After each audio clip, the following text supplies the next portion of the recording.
Hi, I'm Pastor Cari. Today I want to talk with you about options, choice power, crossroads, whatever name you want to call it. It's so important for us to recognize the options, the choice power, the crossroads that we have in our lives. We're making choices every day.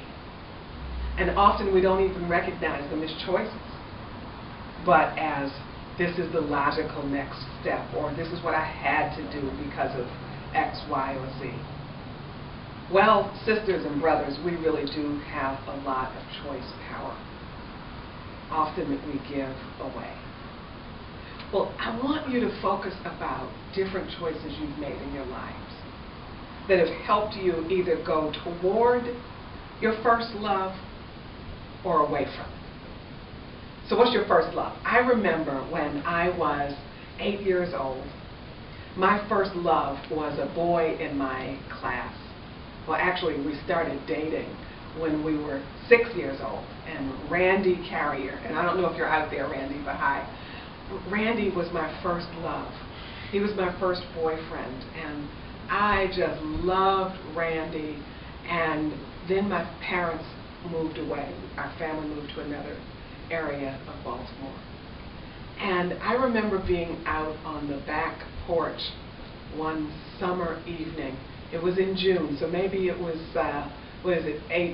however many years ago, 48 years or so, something like that ago. And I was standing on the back porch, and I started singing this love song to Randy. And he never got to hear it because I didn't see him again after we moved. But I remember that moment.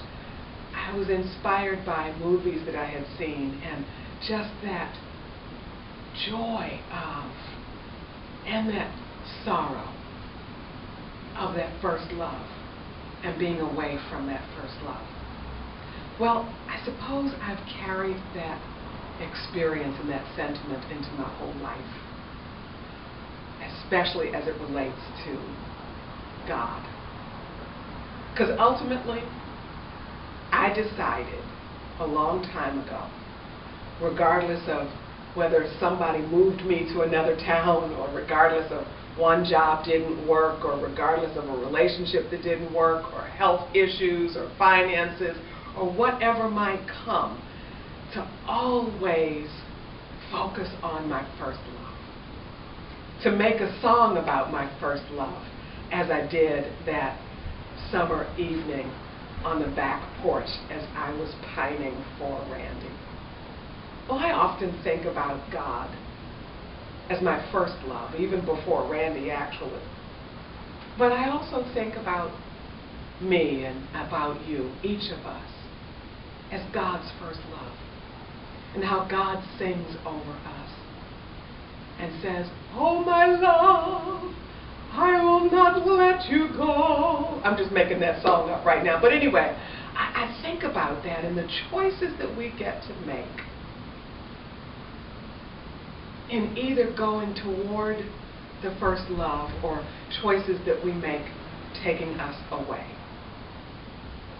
Now, maybe you know the book of Revelation in the Bible.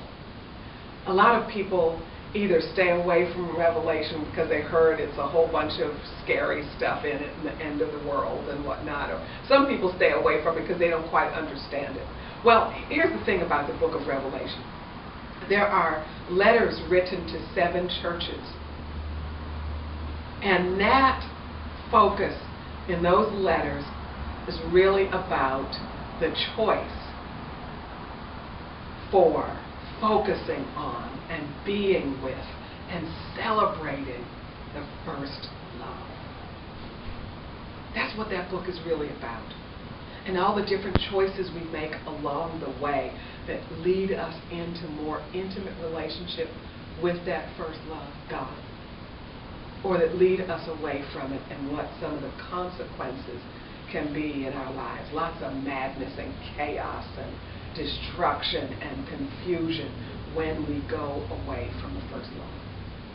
And so the writer of the book of Revelation asks repeatedly the question, what took you away from the first love? What took you away from the worship? What took you away from really spending time with the first love. Now, the truth is, each one of us has so many things in our lives that capture our attention, things that distract us and discourage us and dissuade us from being with and spending quality time with our first love.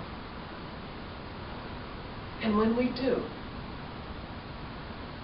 when we are distracted and discouraged and dissuaded from really spending time with and spending focus on our first love, our lives often look like it. We can seek lots of other things to fill us, and they just don't do it. And we become greedy, whether it's for money or sex or drugs or power or whatever it might be.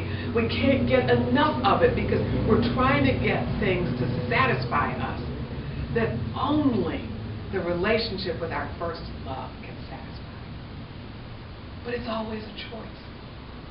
So I encourage you today, I invite you today, if there feels like there's a hole in your life, if it feels like you've been looking for something to satisfy you, and you keep making choices for things that you think ought to do the trick, and you're still feeling empty or still feeling unfulfilled and still feeling like it's not enough, I invite you, I encourage you to choose. Use your choice power.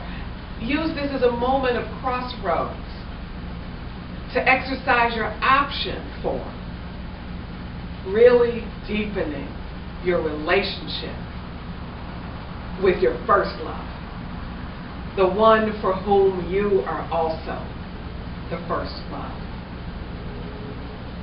I love you, and may you, with every breath that you take, know how much God loves you. And may you, with every breath you take, make the choice, take the option, take the road on the crossroads in your life to really give attention to your first love. For it really is the only thing that will truly satisfy. God bless you. I love you. Talk to you next time.